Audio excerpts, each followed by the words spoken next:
오늘은 긍휼히 여기는 자에 대한 말씀입니다. 지금껏 계속 팔복을 해오고 있는데요. 이 팔복 중에 그나마 이해하기 쉬운 본문인 것처럼 보입니다. 앞서 나온 심령이 가난하다, 벌써 이게 뭐지? 이렇게 질문이 되잖아요. 온유하다는 것, 의에 줄이고 목마르다는 것, 이런 것들은 읽은 즉시 이해할 수 있을 만한 내용은 아닙니다. 그러나 긍휼히 여기는 것은 그래도 뭔지는 알고 있는 것이죠. 물론 그렇게 사는 것이 쉽지 않다는 것을 우리는 알고 있습니다. 그래서 오늘은 이 긍휼히 여기는 것, 자비를 베푸는 삶을 위하여 무엇이 필요한지, 그리고 극복해야 할 것은 무엇인지, 또 긍휼히 여기는 삶이 어떤 점에서 참 감사한 삶인지를 나누려고 합니다. 지난번에도 팔복에 나오는 이 8가지 유형은 그 배치된 순서에 어느 정도 의미가 있다고 말씀드렸어요. 각각의 복이 홀로 따로 독립되어 있는 것이 아니라 서로 관계가 있다는 것이죠. 심령이 가난해지면 애통하게 되고, 애통해지면 온유해지게 되고, 온유해지게 되면 의에 줄이고 목마른 자가 되는, 이러한 이 순서가 계속해서 관계를 맺으면서 이어지고 있다고 말씀을 드렸습니다. 우리가 그렇게 앞서 이 4가지 복을 살펴봤고요. 그리고 이제 뒤에 나오는 4가지를 보게 됐는데요. 앞에 4가지랑 이 뒤에 4가지, 긍휼히 여기는 자부터 시작하는 이 뒤에 4가지를 주로 비교해 보자면, 앞선 4가지가 주로 우리의 내면에서 일어나는 일에 좀 강조점이 있다면, 뒤에 나오는 4가지는 좀 더 우리 외부와의 관계를 생각하고 지금 말씀하시는 것이라고 봐도 될 것 같습니다. 물론 긍휼, 그리고 그 다음에 나오는 청결함, 화평, 이런 것도 본질상 우리 마음의 문제라서 마음으로부터 출발하는 게 물론 맞죠. 그렇지만 거기서 그치지 않는다는 것입니다. 긍휼은 잔혹한 현실에 대한 반응이고, 또 청결은 부패한 현실에 대한 반응이고, 또 화평은 갈등이 많은 현실에 대한 반응, 그리고 그러니까 우리의 외부의 세계 혹은 사람들과의 관계에서 일어나는 그런 우리의 마음의 작용이다라고 볼 수 있는 것이죠. 그래서 우리 삶의 주변 사람들, 내가 사람으로서 그리고 신자로서 이 세상을 살아갈 때 세상과의 관계에서 어떤 존재로 살아가야 할 것인지를 앞선 4가지보다는 오늘부터 살펴보게 되는 5번째 복부터는 비교적 적극적으로 표현되어 있다고 볼 수가 있을 것 같습니다. 그런 점에서 염두에 두고 보게 될 것은 바로 긍휼히 여긴다라는 말의 의미입니다. 그것 자체가 이미 다른 사람을 향해서 표현되는 것을 염두에 두고 있는 것이죠. 본질적으로는 그런 긍휼의 실천이 가능하게 하는 성향이 있겠지만 말입니다. 그러니까 다른 사람을 향해서 자비를 베풀고자 하는 경향성이 늘 있는 거예요. 그러니까 가끔씩 어쩌다가 충동적으로 마구마구 베풀다가 또 마음이 좀 언짢거나 기분이 좋지 않거나 하면 금방 식어서 그쳐버리는 그런 사랑을 말하는 것이 아닌 것이죠. 긍휼의 마음이 이미 있어서 내재되어 있는 겁니다. 사라지지 않는 것이죠. 삶에도 자연스럽게 나오게 되는 것입니다. 그렇다면 긍휼히 여긴다는 것이 과연 무엇을 이야기하는 것인가? 단지 상대방에게 동정의 마음을 좀 나타내는 것 정도일까요? 예수님은 그냥 그 정도의 삶을 복되다라고 말씀하신 게 맞겠습니까? 당연히 아닙니다. 단지 불쌍히 여겨주는 것, 이런 것까지를 말씀하신 것이 아닙니다. 먼저 우리를 긍휼히 여겨주신 하나님이 우리를 긍휼히 여겨주실 때 어떤 일을 하셨는지를 생각해 보면 우리는 긍휼히 여기는 게 뭔지를 조금은 알 수 있습니다. 크게는 2가지 방면으로 나눌 수 있을 것 같은데요. 하나는 용서와 관용을 베푸는 것입니다. 그리고 또 하나는 궁핍과 혹은 아픔과 불의나 폭력, 이런 것으로부터 해방시켜주고 자유롭게 해주고 필요를 채워주는 것, 이렇게 크게 2가지 방면으로 긍휼이 베풀어진다라고 볼 수 있을 것 같아요. 용서와 관용은 이 죄에 대한 반응인 것이죠. 죄인이요 원수인 우리에게 나타내신 하나님의 긍휼입니다. 그리고 우리를 구해주시고 필요를 채워주시고 우리에게 자유를 허락하시는 것은 궁핍한 우리를 채우시는 하나님의 긍휼입니다. 그러니까 예수님 안에서 하나님께서 이 2가지를 다 우리에게 허락하신 것이죠. 특별히 이 용서의 문제는 산상수훈에 계속 나오기 때문에 원수를 사랑하라, 이게 나중에 나오겠죠. 그래서 나중에 좀 자세히 다룰 것입니다. 다만 우리를 죄에서 구원한 그 구원이 바로 긍휼 때문이다 라는 말씀을 잠시 기억하고 지나갔으면 합니다. 사도 바울은 디도서 3장 5절에서 이렇게 말했습니다. 우리를 구원하시되 우리가 행한 바 의로운 행위로 말미암지 아니하고 오직 그의 긍휼하심을 따라. 그러니까 우리를 구원하신 게 긍휼하심을 따라. 긍휼의 결과가 뭐냐? 우리가 성령의 새롭게 하심과 그다음에 중생의 씻음을 받는 것이다. 그러니까 하나님이 우리를 긍휼히 여겨주셔서 더럽고 초악한 이 죄를 가지고 있는 우리를 불쌍히 여겨주셔서 행하신 것이 바로 씻어주시고 새롭게 해주신 것이다, 이렇게 말씀을 하고 있습니다.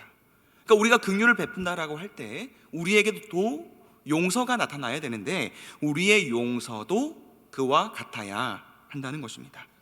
단지 죄를 없던 일 정도로 해주거나 내가 비록 피해를 입었지만 복수하지 않는 정도로 끝나는 것이 아니라 죄인인 그 사람이 다른 사람으로, 새로운 사람으로 변할 수 있게끔 우리가 해야 할 일을 계속하는 것입니다. 그것이 바로 긍휼의 일입니다. 하나님의 구원이 무한대로 마이너스로 치달았던 우리의 영혼과 삶을 단지 그 마이너스를 통째로 제거해서 0에 수렴하게끔 하는 것이 하나님의 구원이 아닙니다. 그게 아니라 영원히 더 좋고 선하고 무한한 아름다움을 우리에게 가득 채워주신 일이 바로 하나님의 용서의 결과인 것이죠. 그러니까 긍휼은 그냥 단지 용서를 하는 것이 그냥 죄를 없던 일로 하는 것 정도가 아니라 죄를 없던 일로 해주는 것을 넘어서서 그 사람 자체를 선한 사람으로, 선한 존재로 바꾸어 줄 수 있는 힘이 우리의 긍휼로부터 나와야 한다는 것입니다. 그리고 두 번째로 꼭 죄의 문제가 아니라도 아까 말씀드린 궁핍과 아픔과 불의와 폭력 가운데 놓인 사람들을 긍휼히 여기는 것입니다.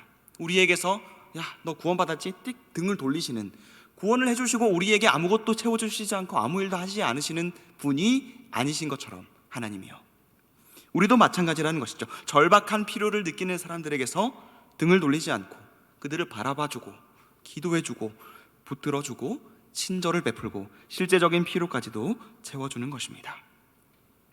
이처럼 자비를 베푸는 삶은 그러한 우리의 마음으로부터 출발해야 됩니다. 하나님께서 우리에게 어떠한 긍휼을 베푸셨는가 하는 것을 마음 깊이 새겨서 그 마음으로부터 우러나와야 하는 것이죠.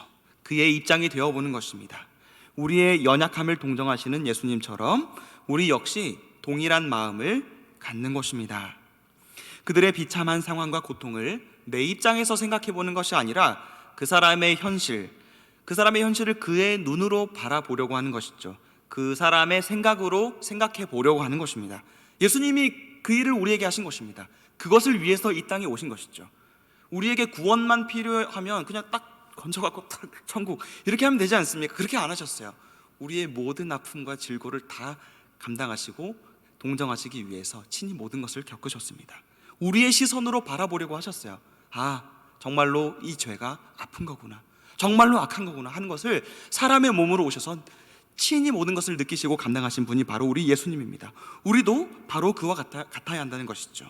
내가 그 사람이 되어보는 것입니다. 그 사람 안으로 들어가 보려고 노력하는 것이죠. 관찰자가 아니라 말입니다. 그리고 나아가서 마음만이 아니라 실제적인 필요를 채우는 것이죠. 이러한 긍휼에는 몇 가지 특징이 있습니다. 한 가지는 뭐냐면 개방성입니다. 개방성. 열려 있는 거예요. 내가 가진 것 중에 일부는 감추고 일부만 주는 게 아닙니다. 줄 수 있는 한 주려고 노력하는 것이죠. 폐쇄적이지 않은 것입니다. 다 열어놓는 것입니다. 그 사람이 이것을 통하여 일어날 수만 있다면 말이죠. 새로운 삶을 살 수 있다면 말입니다. 또한 이 개방성이라는 것은 긍휼을 베풀어야 할 대상을 가리지 않는 것, 차별하지 않는 것, 내가 골라내서 그 사람만 베푸는 것, 그런 거 아니라는 것이죠. 대상에 제한을 두지 않는 것입니다. 심지어 원수라도 내가 베푸는 자비에서 소외되지 않도록 하는 것, 그러니까 이건 배타적이지 않은 것이죠. 그러니까 이런 폐쇄성과 배타성을 극복하고 제한을 두지 않고 자비를 베푸는 것이 바로 다른 사람들과는 분명히 구별되어야 할 신자들에게서 나타나야 할 긍휼의 특징이라는 겁니다. 우리는 이런 예를 손양원 목사님의 삶을 통해서 익히 알고 있습니다. 잘 아시듯이 소 목사님은 여수 순천 사건으로 인해서 두 아들을 잃었음에도 불구하고 가해자들을 자신의 양자로 삼은 분입니다. 소 목사님은 그 전까지 섬겨오셨던 한센병으로 고통당하는 분들에게만 긍휼을 베푸는 것, 거기에만 제한을 두시지 않았어요. 어쩌면 원수라고 해도 될 사람들을 긍휼히 여겼던 것입니다. 그들에게 단지 없던 일로 하자 정도로 끝내신 것이 아니고 양자로 삼으신 것이죠. 하나님이 자기 아들을 희생시키셔서 원수 같은 우리를 받으신 것처럼 말입니다. 저는 그러한 자비와 긍휼을 이렇게 말하고 싶습니다. 자신의 전부를 빼앗아간 사람에게 자신의 전부를 주는 것, 그것이 바로 우리에게도 있기를 하나님께서 원하시는 바로 그 긍휼의 모습이라는 거죠. 또 신자가 긍휼을 나타낼 때 한 가지 특징이 되는 것은 관대함입니다. 개방성, 그리고 관대함. 마음이 큰 거죠, 넓은 거죠, 너그러운 겁니다. 이 관대함은요, 근데 단지 상대방이 처한 어려운 상황을 받아주는 정도의 관대함에서 그치지 않습니다. 사람들은요, 어떤 문제가 생기면은 이거 내가 잘못해서 불행이 생긴 게 아닐까? 내가 무슨 죄가 있어서 그런 게 아닐까? 그래서 자주 그런 얘기하죠. 무슨 일이 안 풀리고 뭐 사고가 일어나고 그러면 제가 하나님께 죄가 많아서 이런 고백을 하기도 하는데요. 근데 그런 생각을 하다 보면 다른 사람에게도 쉽게 그런 생각을 적용할 그런 여지가 존재를 합니다. 그 사람이 비참한 처지에 놓인 건 나름 이유가 있다. 근데 그 이유, 그 원인은 바로 그 사람 자신에게 있다. 걔가 뭔가 잘못한 게 있으니까 그러지 라고 생각하는 것입니다. 심지어는 큰 환난과 비참함에 놓인 우리 지체들, 형제 자매들을 향한 시선마저도 냉랭할 때를 가끔 보게 됩니다. 심하게는 하나님이 벌하셨다 이렇게 말하면서까지 말이죠. 그렇지 않더라도 냉담한 반응으로 뭐 어쩌겠냐, 다 자기 덕이 부족해서 그렇겠지 뭐 툭 던지고는 아무것도 하지 않는 거죠. 그 비참한 상황은 안타까워하는데 뭐 어쩌겠냐, 그게 다 네 탓인데, 이런 태도입니다. 이렇듯 상대가 처한 상황은 안타까워하는데 긍휼은 거기에서 끝나는 게 아니라는 겁니다. 그것이 긍휼일 수 없다는 거예요. 긍휼은 그러한 문제의 어떤 원인을 따져서 너가 잘못했기 때문에, 그 당사자가 잘못했기 때문에, 네가 죄가 많아서, 그래서 그 고통과 절망이 마치 당연한 것처럼 치부하면서 안타깝지만 견뎌라 이렇게 하고 방관자처럼 지내는 것이 긍휼을 베푸는 사람의 태도가 아니라는 것입니다. 하나님의 형상, 하나님을 닮은 존재로 지어진 모든 사람은 그러한 고통과 참담한 현실에 눌리고 찢기기에는 너무나도 소중하고 보배로운 존재임을 알기 때문에 그 고통이 당연하지 않은 거예요. 당연하지 않은 겁니다. 그래서 비참한 현실을 통과하는 그 사람의 인격을 존중하고 그를 변함없이 지지해주고자 하는 것, 그 가운데에서 그 상황을 안타까워하는 것이 바로 긍휼이라는 겁니다. 신자들은 이러한 삶으로 이미 부름을 받았습니다. 우리 모두가 예수님 안에서 하나님의 긍휼을 입었기 때문입니다. 그럼에도 불구하고 여전히 가장 잘 해내지 못하는 일이 또 긍휼을 베푸는 일이 아닌가 생각됩니다. 그 원인 중에 하나는 이기주의 때문일 겁니다. 우리의 이기심. 역사 가운데 오늘날처럼 내 감정에 충실한 시대, 집착할 정도로 자기 감정에 헌신하는 시대는 없었을 것입니다. 자기 상처받는 거 하나 못 견디는 시대가 됐죠. 조그마한 일에도 감정을 표출하거나 극단적인 일까지 행하는 경우도 얼마나 많은지 모릅니다. 그러니까 다른 사람을 돌아볼 여유가 그런 사람에게서는 없는 것이죠. 나는 피해자니까, 나는 일단 상처받은 사람이니까 내가 누구를 위로해? 라고 하면서 말입니다. 마음의 여유가 없는 것입니다. 그리고 실제로 누군가를 돕는다는 것은 손해보는 일이 분명하기 때문이기도 합니다. 내 이익만을 생각하면 하기가 쉽지 않죠. 그러나 누군가는 그것이 소모하는 일이다, 낭비하는 일이다 라고 평가하는 그것도 한 생명, 단 한 사람을 살리고 새롭게 만들 수만 있다면, 그를 회복시킬 수만 있다면 기꺼이 행하는 사람들이 바로 신자들이라는 겁니다. 가장 천한 우리를 위해서 가장 귀한 아들을 보내신 하나님처럼 말입니다. 그리고 이 긍휼을 베푸는 일을 막는 또 한 가지 원인은 어떤 박탈감 때문일 수 있습니다. 그러니까 우리는 너무나도 쉽게 눈앞에 보이는 바로 옆 사람과 비교하면서 살게 됩니다. 내가 객관적으로 하나님께서 절대적으로 우리에게 퍼부어 주신 그 사랑보다 내 주위에 있는 사람과 비교하면서 상대적으로 내가 우월한 위치에 있는가, 내가 그보다 열등한가에 따라서 내 기분이 좌지우지되고 내 마음이 좌지우지되는 것입니다. 실제로 나는 그렇게 잃은 것이 많지 않은데, 실제로는 내가 그렇게까지나 부족하지는 않음에도 불구하고 오히려 나보다 어려운 사람이 훨씬 더 많고 절실하게 도움이 필요한 사람이 많은데도 불구하고 자기보다 더 우월한 사람과 비교하면서 그래, 난 아직 충분하지 않아 라고 생각하는 것이죠.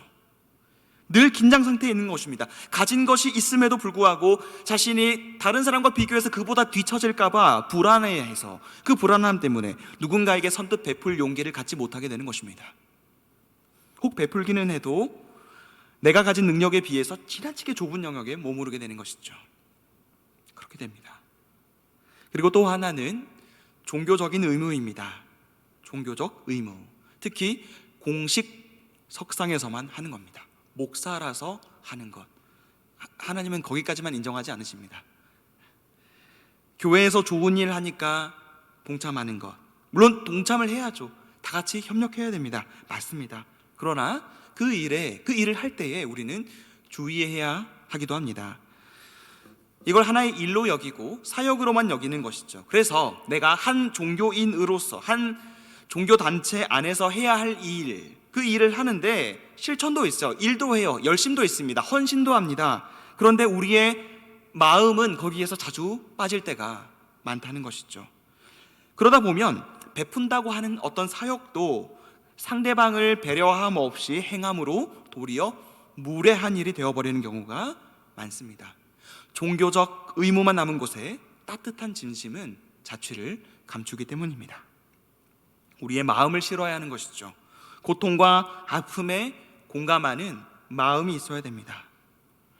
그러나 누군가를 불쌍히 여기는 것이, 어떤 공감을 한다는 것이 마치 정말 그 사람이 불쌍한 존재가 되었기 때문에 하는 것이라면 도리어 그에게 상처가 될 수 있을 것입니다. 그게 아니라 아까도 말씀드렸지만 그 영혼이 너무나도 존귀하기 때문에, 측량할 수 없을 만큼 귀하기 때문에, 그러한 비참한 현실을 처하기에는 너무나도 귀한 존재이기 때문에 그렇게 바라보고 그 긍휼의 사역을 행하는 것이죠. 거기에 하나님의 마음이 실리는 것입니다. 하나님의 시선이 실리는 것입니다. 그러지 않고 공식 석상에서 하는 일을, 주어진 일이기 때문에 하는 것에 불과하게 되면 이처럼 마음을 빠뜨리기 쉽고 우리는 두 가지 잘못된 만족을 가지게 됩니다. 하나는 대리만족이고 하나는 쉬운 만족입니다. 대리만족은요, 말 그대로 대신 만족하는 거죠. 내가 하지 않았음에도 불구하고 말입니다. 우리 교회에서, 내가 속한 교회에서 큰 자선 행사를 했다는 것, 거기에 내가 아무 일도 하지 않았음에도 불구하고 그 일이 막 사회에서도 막 칭찬을 받을 만한 그러한 큰 일을 내가 속한 교회에서 했다는 것, 그걸 마치 나 자신이 한 것처럼 여기며 만족해 버리는 것입니다. 내가 단지 교회 공동체 그 한 집단에 소속되어 있다는 것으로 말이죠. 어떠한 사랑도 어떠한 헌신도 없이 어떠한 종교를 갖고 어떤 종교 단체에 소속되어 있다는 것으로 말입니다. 대리만족인 것이죠. 그리고 쉬운 만족도 문제입니다. 마음이 없어도 할 일은 했으니까 이만하면 됐다는 거죠. 교회의 직분자니까 교회에서 누군가를 돕는 일에 참여하고 교회에서 무언가를 하는 것 분명히 필요하고 반드시 해야 하는 일이지만 거기에 머물러 버리기 쉽습니다. 종교적 의무라고 생각하면 교회 안에서 일어나는 일에만 최선을 다하는 것이죠. 그러나 세상은 우리들이, 그리고 특별히 제가 목사인지 집사인지 모릅니다. 관심도 없을 겁니다. 그러니 제가 목사이기 이전에 김성민이라는 한 존재로서, 한 신자로서 세상에서 해야 할 긍휼의 사명도 감당해야 되는데, 교회 안에서 사역이라는 이름 하에 목사로서 참여했다고, 혹은 장로, 권사, 집사, 어떤 직분이나 섬김의 자리나 거기에 참여했다는 것으로 쉽게 만족해버리는 것입니다. 그러면서 교회 밖에서의 우리의 진정한 일상에서는 전혀 다르게 사는, 대부분을 다른 사람의 유익이 아니라 내 이익을 위해서 사는, 어쩌면 교회에서는 내가 그래도 헌신했잖아, 그러니까 밖에서라도 나를 위해 좀 투자하자 생각하고 용서와 자비를 철저하게 외면하는 일이 우리의 삶에서도 얼마든지 일어날 수 있다는 것입니다.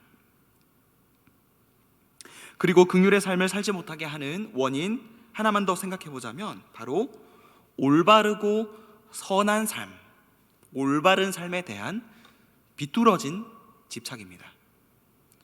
흔히 도덕적인 삶, 이 삶은 너무나도 귀하죠.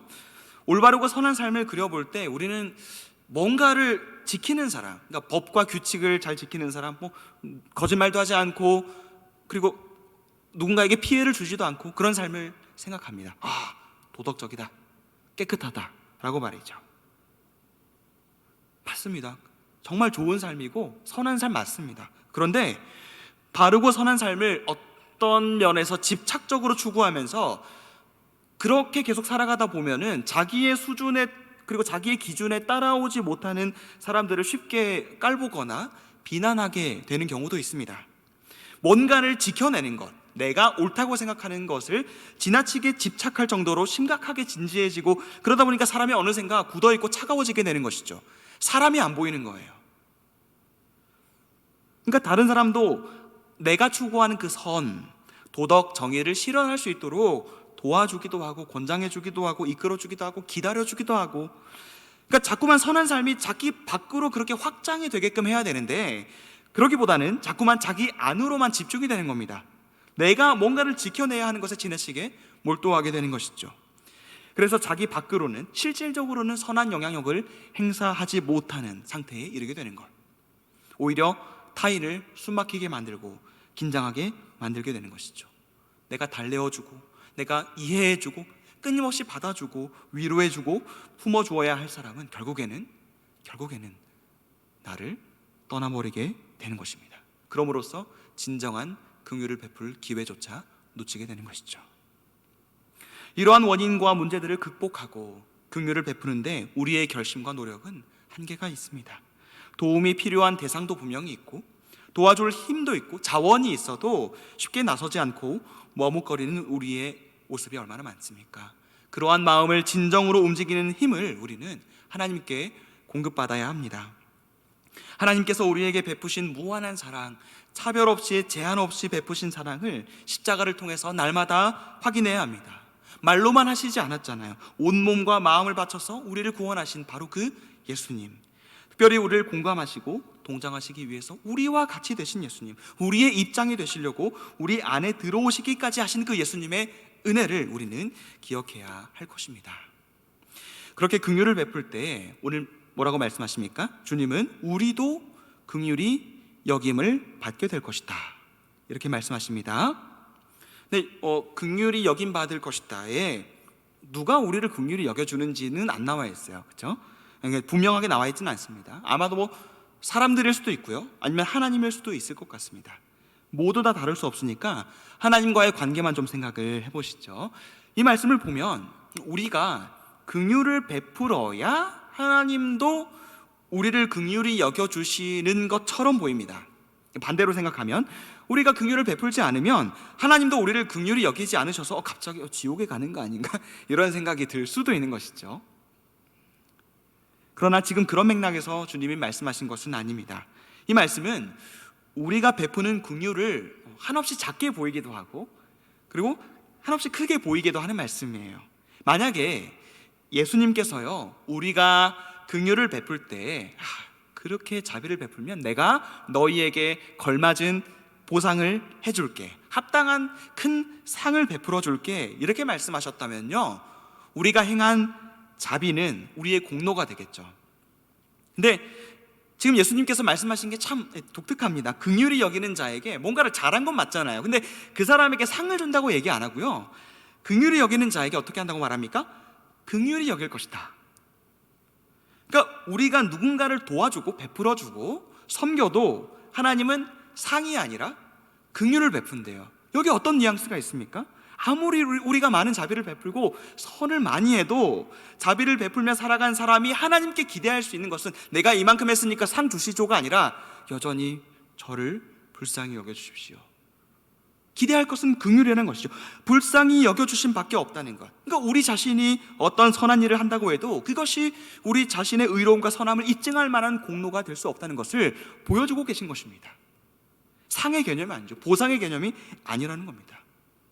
특별히 우리가 누군가에게 자비를 베푸는 것이 어떤 의미에서 공로가 될 수 없습니까? 우리가 베푸는 것은요, 어디까지나 어떻든 사람으로서 베푸는 거예요. 우리가 천사도 아니고 막 신도 아니잖아요. 우리는 사람입니다. 사람인 나 자신의 지식, 사람으로서의 자원, 내가 사람으로서 가진 힘을 써서 어떻든 베푸는 것이죠. 좋은 일인데 분명히 한계가 너무나 뚜렷합니다. 여기서 사람에게 자비를 베풀고 내가 베푼 것만큼 누군가가 나에게 돌려준다면 그래도 동등한 입장에서 뭔가를 주고받는 것이겠죠. 그러나 내가 만약에 사람으로서 사람에게 자비를 베풀었는데 내가 받는 것은 사람의 자비가 아니라 하나님의 자비라면 얘기가 달라지는 거예요. 인간인 내가 베푸는 자비와 하나님의 자비가 같을 수가 없기 때문이죠. 나는 이만큼을 베풀었는데 하나님은 무한한 것을 주시니까요. 곧 하나님 자신을 주시니까요. 그러니까 우리가 자비를 베풀 때에 하나님이 우리를 긍휼히 여겨주신다고 해서 그 긍휼은 보상의 개념이 될 수가 없는 겁니다. 근본적으로 불쌍히 여겨주시는 것이고 근본적으로 우리가 베푼 자비와는 비교할 수 없을 정도로 엄청나고 무한한 것을 주시는 것이니까 어찌 비교가 되겠습니까? 어찌 그것을 보상이라고 말할 수 있겠습니까? 우리는 자랑할 것이 없는 것입니다. 그렇게 우리의 자비는 어찌 보면 하나님의 자비 앞에서 참 초라하고 작은 것입니다. 공로가 될 수 없을 만큼, 뭔가 보상을 받아낼 수 없을 만큼 말입니다. 그럼에도 불구하고 예수님은 이 베푸는 일 자체가 뭔가 가치가 없거나 의미 없다고 말씀하신 것도 아닙니다. 그 일을 행한 사람을 분명히 복되다, 긍휼히 여기는 자는 복이 있다. 물론 우리가 긍휼을 베푸는 게 하나님의 긍휼을 받아내는 조건은 아니라고 말씀드렸지만 은혜로 긍휼히 여겨주시겠다고 할 만큼 소중하고 가치 있는 일이라는 점 또한 우리가 생각해 보게 된다는 겁니다. 그러니 우리 모두 긍휼과 자비를 나타내기 위해서 애써야 할 겁니다. 우리의 이기심을 버리고 사람을 바라보면서 열등감과 박탈감 가운데 허우적거리며 오로지 우리 자신의 이익과 안위만을 생각해 왔다면 이제 하나님의 크신 자비하심 앞에 기댈 수 있기를 바랍니다. 원수 같은 사람을 도왔던 사마리아 사람처럼, 아들을 죽인 원수를 자식으로 품은 손양원 목사님처럼, 그리고 나아가 우리를 영원한 자녀로 삼기 위해서 아들을 내어주신 아버지 하나님의 그 마음을 알아가고 닮아가기를 원합니다. 이렇게 베푸는 기준이 좀 높아 보이는 것, 세상 사람들과 달라야 해, 긍휼을 베풀어도 자비를 베풀어도 그들과는 달라야 돼 라고 하는 그 기준이 어쩌면 좀 부담스러울 수 있겠지만 한편으로는요, 은혜를 힘입은 사람들만이 진정으로 그 일을 할 수 있으니까 그렇게 생각할 때 우리는 비로소 감사함으로 행할 수 있을 것입니다.